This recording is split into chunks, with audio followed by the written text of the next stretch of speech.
Today's question is, in what ways and why have European governments moved toward or reacted against representative and democratic principles and practices? So, during the 17th and 18th century, monarchies were the main forms of government. Some of the strongest governments in this time period was when kings had a lot of power. But that kind of changed during the 18th century just because England, Poland, and Germany, the people there were moving more towards representative governments. Just because in a monarchy you can't choose your king, they inherit it. So a lot of times kings would impose tax or laws that the public didn't really appreciate. For example, King Louis XVI passed a new tax to help improve France's economy, but the people didn't really like it and revolted. They were pushing for a more representative government. When some of the countries in Europe become a little bit more representative, it sometimes went into political chaos and it didn't really work out. However, in England, it did work out through Parliament. It starts with James I and his son Charles I. They believed in absolutism, which is the idea that the king, or the monarch, had control over everything in the nation, basically. Absolutism, absolute control.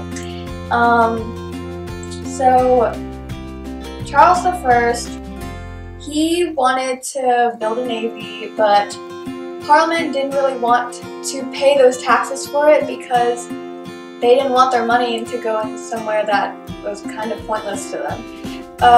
And plus, they wouldn't be able to spend their riches on themselves, and they just didn't like the idea that a king could tax them just because. So the Scottish in 1637, they revolted against Charles. So Charles I, he called a meeting with Parliament to help, simmer down the revolt, but Parliament just did not help him at all because they didn't care. So in 1642, Charles I's Parliament went into war together, which is known as the English Civil War, and 4 years later, Parliament won, and they were successfully in charge of England, and it worked for England because, as you know, Parliament exists today. And this launched Europe towards a more democratic approach to government.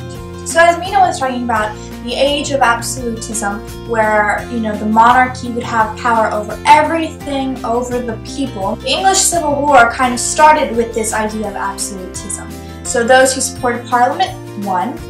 A very famous political genius, John Locke, kind of created the idea of checks and balances, more liberty for the people.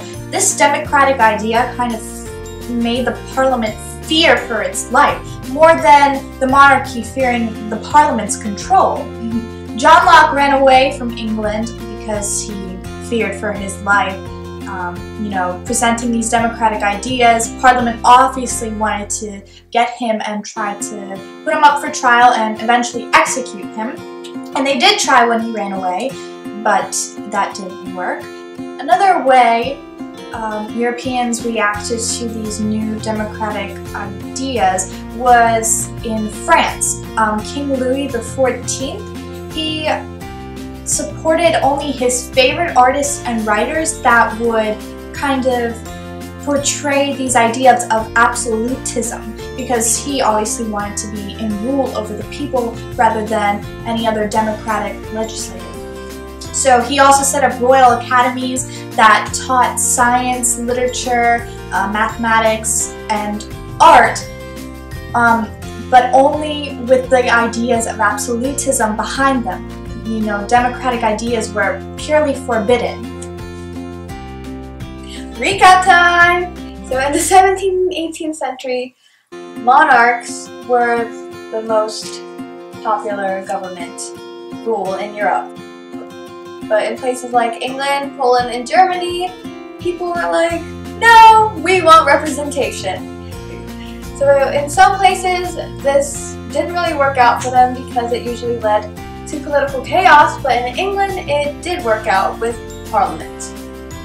So with the age of absolutism, where monarchies wanted full control over everything, this kind of sprung on the English Civil War, with those who were supporting Parliament eventually won. John Locke, who presented the idea of checks and balances, was feared by Parliament because his democratic ideologies, and in other places such as France, King Louis XIV eventually started to support those who supported absolutism.